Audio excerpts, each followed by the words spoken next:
All right, let's get started. So if you guys have questions at any time during this, go ahead and tweet at me, and hopefully we can get some audience questions that way. Also, there'll be Q&A. So I'm Clay Ewing. I'm from the University of Miami, and I'm moderating the panel today. I'm joined by some awesome people, and the plan is to talk about games for impact and censorship. So with the exception of Brian, everyone up here has dealt with games that have been censored in some form. Yeah, sorry, Brian. So we've got Ian Bogost, who's at Georgia Tech and co-founder of Persuasive Games. Alex Jansen, founder of Pop Sandbox. Thomas Rawlings, design and production director at Auroch Digital. And Brian Crecente, founding editor of Polygon. All right, so let's just get into it, right? So to kick things off, I've had my own run-in with censorship. So fresh out of grad school at Parsons, my friends and I wanted to create something a little different, so we decided to make a game that could create real empathy or something like that for sweatshop workers by becoming one. So we wanted to push people far enough where they didn't want to play the game anymore, and we thought that would be a success. We picked iOS. Obviously, looking back, that was a stupid decision. But that's what we owned at the time, so we did it. And eventually we'll probably make an Android version, but the rejection and the amount of work that was needed to do that, it seems pretty unappealing right now. Another game, Pipe Trouble, so this is Pop Sandbox. This is available in the App Store, and actually it's on the iPhone today. So there was the iPad version, but now the iPhone version is now available, so you can download it. But it was censored in a different way. It was commissioned by TV Ontario in part with the film Trouble in the Peace. And it seeks to prompt mainstream discussion of ongoing issues concerning exploitation of natural gas with over-the-top satire. And the players have to find a balance between financial demands of making money and the impact they're having on the environment and farms.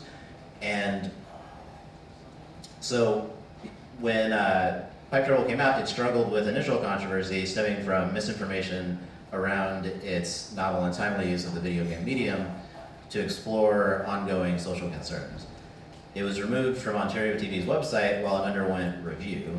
The controversy has since been dispelled through an outpour of support from the gaming community, as well as featured on national news coverage on CBC Radio's The Current, CBC Television Lang and O'Leary Exchange, Global Television's Morning Show, The Financial Post, The Edmonton Journal, Vice Magazine, Canada.com, Gamma Sutra, many others. So it was through that public outreach campaign orchestrated by Pop Sandbox that it was disseminated through arcade machines, and Alex can talk about it a little bit more. So what was controversial about the game was that, well, it was really literacy, I think. There was an eco-terrorist that would blow up the pipes, although you weren't doing the bombing. And the media got wind of it and thought, hey, they're promoting terrorism, right? Yeah, more or less. I mean, the film it's tied to is a portrait of one man in the Peace River region who would be largely struggling with farming as a way of life, but he's subsidized by big oil and gas. But he's really concerned because around the same time as his daughter was born, there was a big leak in the area. There was a two-headed calf that was born. He's convinced that it's related, and you start to see these kind of concerns around the environment and how the industry is changing, really, this whole kind of way of life. And so you see kind of the struggling community, and the whole backdrop was this series of bombings. There was 6 bombings over a 2-year period, which was pretty central to what was going on in that region. And so in the video game, we included all the real-world issues, whether it was fines, injunctions, protests, vandalisms, and then from the vandalism it rose into tampering and then actually to bombing. So we included all those real-world issues within the video game, but unfortunately it came under criticism largely from people who hadn't actually played it yet, but who thought that you were somehow playing as a bomber blowing up pipelines, which could not be further from the case. But unfortunately it then escalated into highest levels of government. And we had our Premier of Ontario, Premier of British Columbia, Premier of Alberta, Minister of Education, all involved at various different points. And it was all really stemming from just misinformation. Yeah. So there you go. Another game, so Tomas created In-Game Syria, which is an exploration of the events unfolding in Syria today. So you play and replay the events to see how the different choices on the ground might lead to different outcomes. So the game in its unadulterated form is available on the web and Android, but Apple, on the other hand, thought no. So instead, you'll be playing in-game Eurasia if you have an iOS device. So here's a look at it. So it went from in-game Syria, and you can see the flag, and it's very Syria, and now it's in-game Eurasia with no mention of Syria. Here are some of the other cards. So I'm assuming that this is the progression. So on the left, you have like where it started as, and it's like, well, maybe we just call it militia and still put it in Syria. And no, let's just make it state militia with no flag at all. And Tomas actually is really used to censorship with Apple. So he also has Filthfare that ran afoul of the censors, specifically for Eve's breasts. They went from that to that. It's pretty amazing what fig leaves will do. They're very useful. Yeah. We should have done that in game fig leaf. We would have been fine right from the start. Yeah. And then finally, I wanted to mention Ian's game, Jet Set, which is probably one of the earliest examples of getting rejected for a little bit before you fixed it. And I think it was things that were in suitcases. Yeah, this was our TSA send-up, and we published it in 2009. And all of the materials, all of the items were taken from actual stories of people having run-ins with the TSA. So we had a penis pump in the game. So there was this guy in Chicago who had tried to take a penis pump through the security. And someone had thought they misunderstood him saying it was a bomb, and there was a question of whether he was joking or not. Anyway, so that was our favorite. And then we had an underwire bra. And there's lots and lots of documented stories of women being kind of groped because the metal in the underwire will set off the metal detector. So both of those were in there with the reason, the explanations were in there too. But those were too sexual for Apple's taste. So we removed them. Okay, so if you have questions, tweet them. I'll just get it started. So I want to start with Alex. So with Pipe Trouble, you had the wave of media criticism, which led TVO pulling the game. What was your initial reaction when the game was pulled? What do you think of the critiques? Yeah, well, I think more than anything, it wasn't even the media, but then how the government took hold of it, and then as it did escalate, I think that was the biggest concern there is just how far off it went. And I thought that it would be very quickly dispelled, because as soon as you actually play the game, it would be very clear that it's not advocating eco-terrorism, you're not playing as a bomber. But I think that was most shocking through it is how it became this game of telephone, where the people who hadn't played it then continued to escalate to the point that at one point, we had the mayor of Dawson City who was demanding a formal apology, although having admittedly never actually played the game. So it was this really bizarre situation where you're defending something for something that it isn't. Right. And do you think there's anything that we could do as a community to not have this happen? I think unfortunately, I think there's going to continue there's going to still continue to be cases. I thought we were further along than we are in terms of media awareness for this stuff. I think that as game creators, what you can do is it's how you respond to it. There was certainly initially a lot of people within the gaming community incredibly enraged, wanted to raise money to do a defamation suit against one of the newspapers, and I think that would have actually just backfired, and it would have burnt not only. In the end, it would have kind of divided things. It also would have positioned the game to an extreme left, which it isn't. I mean, the game's really about balancing both the financial and environmental concerns. So I think it was actually had to be very careful in not further enraging it and actually creating a larger divide, especially because we're in a bit of a unique case, but in Canada, we're incredibly well supported through public partners. And so it's not only the game that's getting attacked, in which case, the controversy is a great thing, but it's also actually the funders. And so one of the biggest dangers there is that you could do something short-sighted that would be great for your game, but that's going to scare those same funders off from tackling these types of subject matters, which I think is probably one of the most important areas for a lot of public funders to be moving into. Thanks. So for Tomas, Apple eventually let in-game on the App Store after it was significantly altered. What were your emotions like when you got successive rejections over? Well, one of the things that I think it doesn't come across in you know, we show something, but it's the sheer amount of work that goes through each time. Remember, it's a 7-day process, and so every time you get a rejection, it's not just a simple tweak submit. It's you kind of having to second guess what you think you're going to do, and there's a lot written about censorship, about how it becomes this internalized process and all this kind of stuff. So we're trying to second guess what some arbitrary person we will never meet nor speak to will object to about the game. And you know, after the third rejection, when after we went through Apple's appeal process, and a representative of Apple phoned us up and said, look, the content of it's fine, but if you take out the word Syria, you'll be okay, it's great. And it's, yeah, but Isaac, yeah, that's the entire point of the game. And it's like, yeah, well, that's how you get it through. So if you get the subtle joke, Eurasia is one of the contents in 1984. So we called it Endgame Eurasia, and that's how we got it through, by basically removing anything to do with that.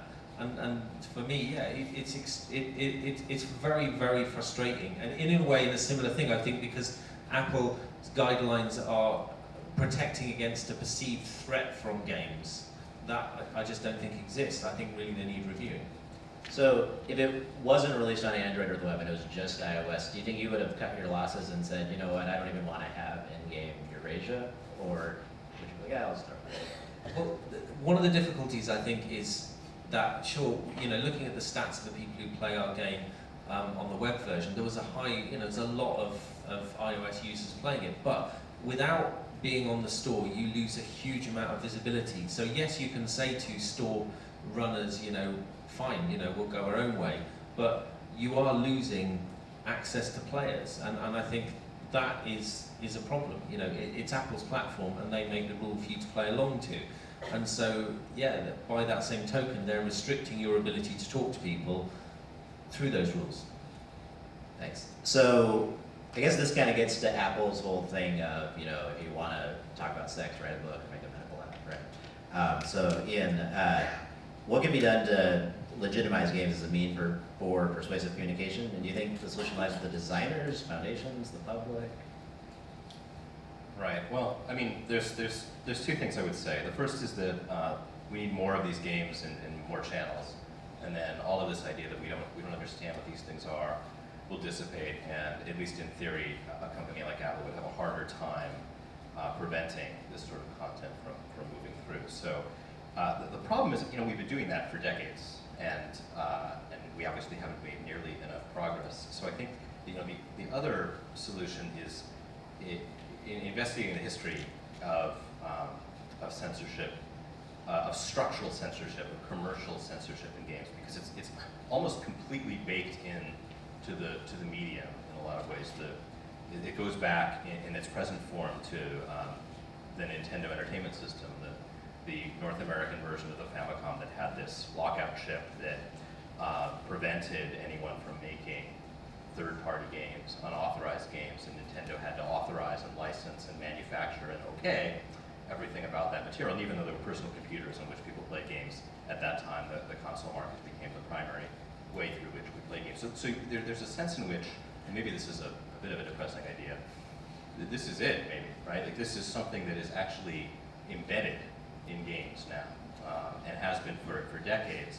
And so getting out of it isn't sort of like, oh, we'll just wake up one day and we'll think, oh, games are sort of like books, aren't they? That's quite lovely. So now we can make games about whatever we want. I think there may be some much larger structural shift, and I have a hard time imagining what that looks like. It's not simply a matter of more of us making more interesting, meaningful games and getting a broader audience, because in some way it's been kind of pre-built into the systems and environments that we use to play and distribute and access these titles.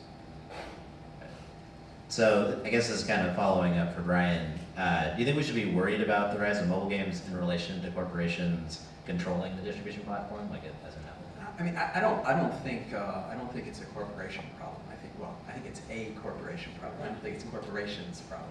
I think that actually what Ian just said is really interesting. If you look at the history of games, I think a lot of it boils down to the whole idea of protecting our children. If you even look at Apple's agreement, where they talk about, you know, write a book, don't make a game. They start off by saying, look, kids play our games.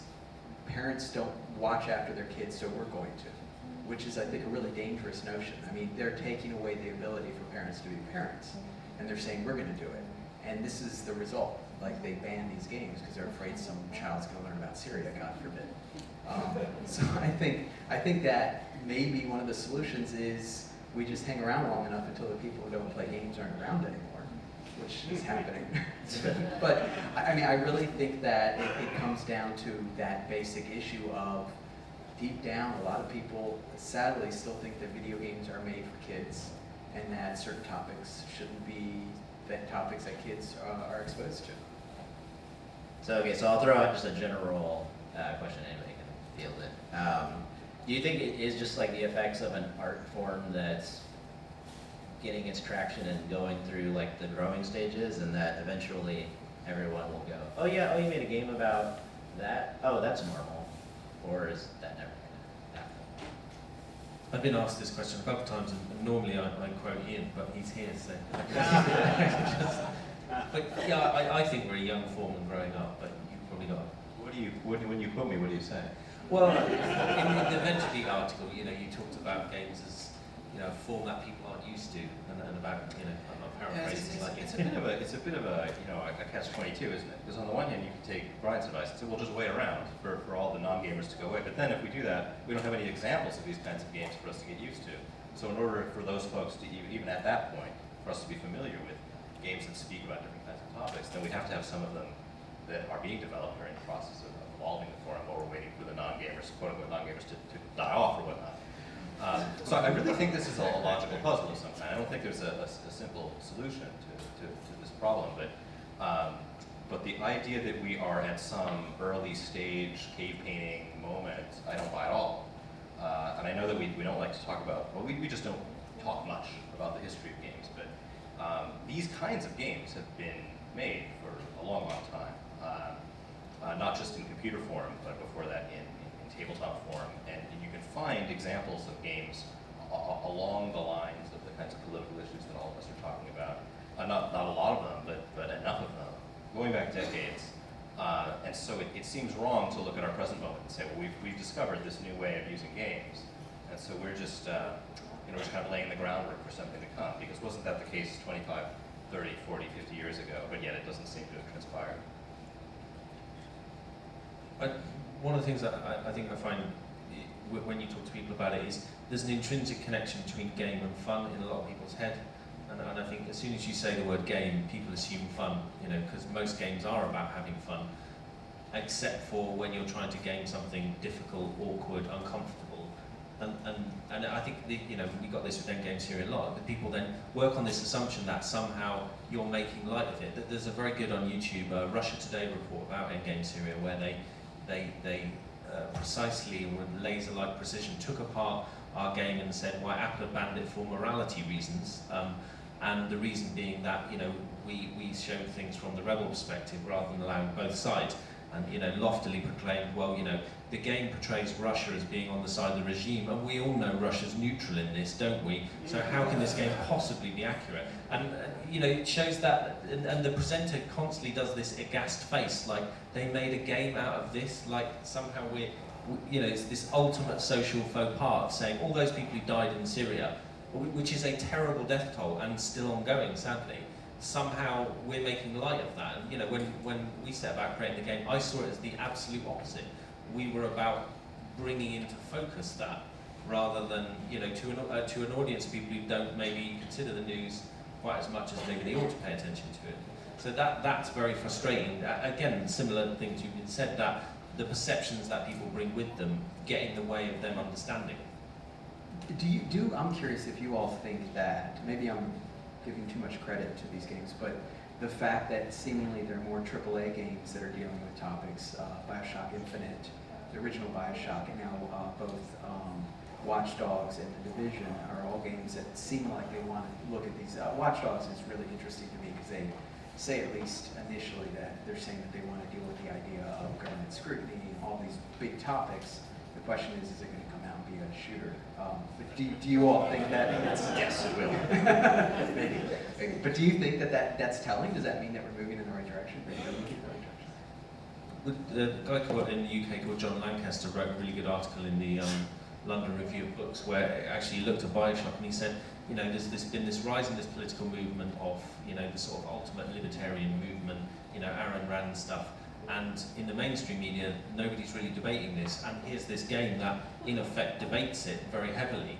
And, you know, sort of chalked one up for games of saying, look, you're going where lots of other parts of the media aren't.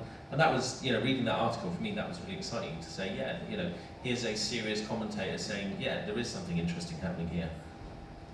At the same time, most of these commercial games are kind of wearing the cloak of politics, and they throw it off, right? Say, oh, no, really, I didn't mean it. No, you're right. I mean, we were talking about this earlier, the idea that Bioshock Infinite, which had seemingly had so much promise, you know, very quickly you're playing a shooter. Like that's, the message can get lost. So you get the bonus in the press of saying, well, I'm really, you know, dealing with real serious issues, but actually, I'm just dealing with them in order that we can talk about it right now in the press, and then you can play the game and not be bothered by it. So, you know, it's certainly a bit of a cynical move, I think. But I would say that actually all games are political, and whether even games that choose not to be political are making a political decision. And Call of Duty games is a good example, are full of political positions. It's just, maybe they're not as overt about it as we were with Endgame Syria, that we wanted to engage with politics. I remember seeing an interview with a filmmaker who made what we consider in the UK sort of fairly indie left-wing, if you like, films, slightly left-wing. He did one looking at, it's called the Magdalene Laundries, looking at the sort of Catholic abuse within Catholic institutions. And the interviewer said to him, so, you know, why did you decide to make political films? And he's like, well, why are my films political? Why isn't Top Gun called a political film? You know, why isn't all these other mainstream films? And I think the same point applies to games. The politics are wrapped in there. It's just how overt we are about it is actually what's coming out. All right, so we've got some time for questions. If anybody has any questions. Yeah.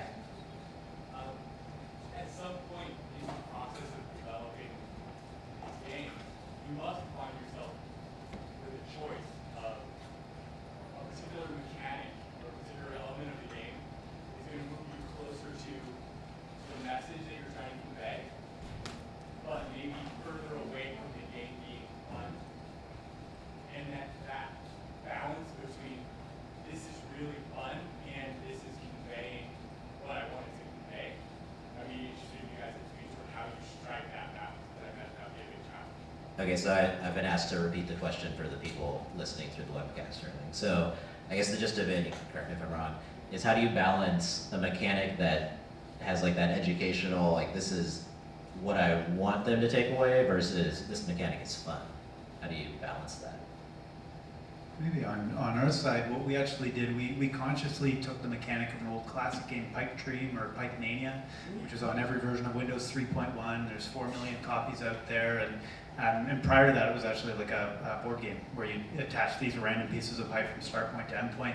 And we found it was actually very important, keeping in mind the audience that we're trying to engage with, is we were trying to get more of a casual audience. So in that case, it was trying to take a mechanic that pretty much anyone could grasp very quickly, that would be familiar to the audience we were trying to hit, which was kind of an 18 to 30-year-old audience, and then kind of subverting it so that you're able to take a very familiar mechanic and then engage with it new ways, so that depending on the path you take, you'll either trigger fines, injunctions, protests, or so forth.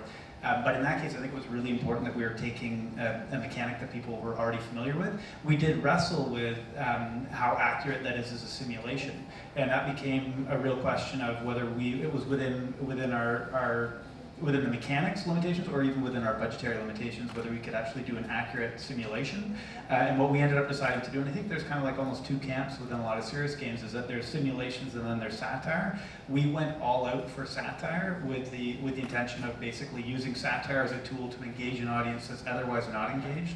I'm sure it's the same in the US and Canada. The single worst voter turnout is 18 to 24, followed by 24 to 35. And I imagine most people are aware the average gamer is 30 years old. So it's like we're able to engage an audience with the medium that they're using directly and actually kind of wake it up that way. And that's how I think it worked really well in companion with the film, because the film, you know, I come from film and the film-going audience is aging and it's harder to get into theaters. So in our case, though, it was a complementary strategy. So we knew that we're using the awareness, getting people to think, not telling people what to think, and then driving that awareness to a film, and then to larger kind of media. All right, so a question from Twitter. So Thomas, were you allowed to mention Syria in your description or allude to it, or was it just completely just kind of? Yeah, for the Apple version, you just no mention at all. So we picked a series of locations from out of copyright works, predominantly 1984, and work of H.P. Lovecraft instead. I originally wanted to do Endgame Narnia instead. I thought that might get us into a whole different pool of trouble. Nice. Any questions from the audience? There? Yeah. So considering the possibility of spending all this time and resources on mobile games and like having being censored on on iOS, what are your thoughts about focusing on a web strategy? I mean, I know you alluded to it a little bit about you're missing out on a huge segment of the audience, but I wonder if do you think it's better to just make a web game that's mobile friendly to try to circumvent the possibility of wasting time, resources, and creative content consumption? Yeah, I mean, I don't know how you feel about this. There's this problem in that in order to make games about political issues, the whole affair has to be sustainable enough that we can make another game, right? And the web is lovely for a lot of things, and it's very easy to distribute things for free, or even with advertising and whatnot. But it's very hard to make it commercializable. And so this was the whole appeal of these mobile platforms, at least part of the appeal. Not to mention the fact that they're more widely used and they enable casual play of a different kind. So really, I think the answer is just make PC games. Make PC games, and maybe give up on the mobile market. And of course, the problem with that is that it seems like it's exactly the kind of playership who would be interested in these kind of games, whereas maybe they're not as engaged with the kind of games you buy on Steam. So it is a bit of a disappointment that a market that seems particularly well suited to the material is effectively shut out from, or at least there's tremendous risk as you're incubating. On the flight over here, I watched the film Hitchcock, which is about the making of Psycho, and there's a fantastic scene in it where Alfred Hitchcock is with the I forget the name of the organisation, but basically the people who read through the scripts to decide what's allowed and what's not. And he's having a negotiation. He's saying, "Look, I'll allow you to decide exactly how this love scene is going to be filmed if you let me have the shower scene." It's like standing in the shower and all this kind of. And the guy at one point said, "Gas, you're going to show a toilet in a film? That's outrageous," kind of thing. But what it said to me is, I sort of feel like we're at that point now with what we do. So we've got a game out now, Narco Guerra, about the war on drugs, and iOS is our biggest market for that, and we're selling that, and we're making money to finance our next game from that, so everybody has to buy 100 copies. But it does make it hard, because on definitely you go into this process of trying to second guess, of balancing the commercial reality behind the artistic freedom. Yeah, ideally I'd love us to be able to just go crazy with it, and then there just be some kind of signifier of the age category of this game, so that it doesn't get in front of people who shouldn't be seeing it, for obvious reasons. But we have to balance that with the commercial reality of what we do. But then, to play devil's advocate of my own point, which is probably a bad idea, but is that not what commercial game creators are having to do all the time? Having worked on large console games as well, I know there's this constant balance between you as a games designer wanting to do absolutely crazy out there stuff, and then the people paying the bills saying, yeah, we'd like crazy, but just crazy with a very small c, and just a very little amount of it, maybe just in a video at the start, and then it's normal from then on, kind of thing. So you see this balance is being played out, and maybe just because ours gets into the news because of it, you see the internal process laid bare a little more than you would, what's happening, say, around the creation of some AAA console title. Any other questions? I think we've got time for one more. Yeah? I just have a really dumb question. Whatever became of the Prime Minister and the Canadian officials who were dumb enough to mistake the game for what it was, did they ever apologize to you or come back and say sorry? Okay, so the question is, what happened to the Prime Minister and elected officials that said bad things about your games? Were they ousted? Well, it's a funny one. No, we haven't gotten an apology from anybody, but basically it escalated from the Premier of Ontario, who was asked about this taxpayer-funded eco-terrorism game on the first day. Then it went to the Premier of BC, Premier of Alberta. Then the Minister of Education was involved, and because TVO is a public broadcaster, under that pressure from TVO, from the government onto TVO, then TVO ended up pulling their tie to the game to do a third-party review, a third-party independent review, which actually, it's crazy. It was the CRTC, one of our biggest regulating bodies, one of the former heads of the CRTC, and another former head who was involved and ended up doing like a full third-party review in which it came back that in no way does it advocate eco-terrorism and so forth. But it hasn't led to any kind of apology, and there's still some very entrenched. What I find incredible is how incredibly entrenched people's opinions are, and how angry they are without ever having actually played it for themselves. So there was a great collection of corrective media, but there's, I would say, a vast majority that's probably never going to change their opinion. Great. Well, that's all the time we have today. Thank you, everyone. Thanks to my panelists. It was great.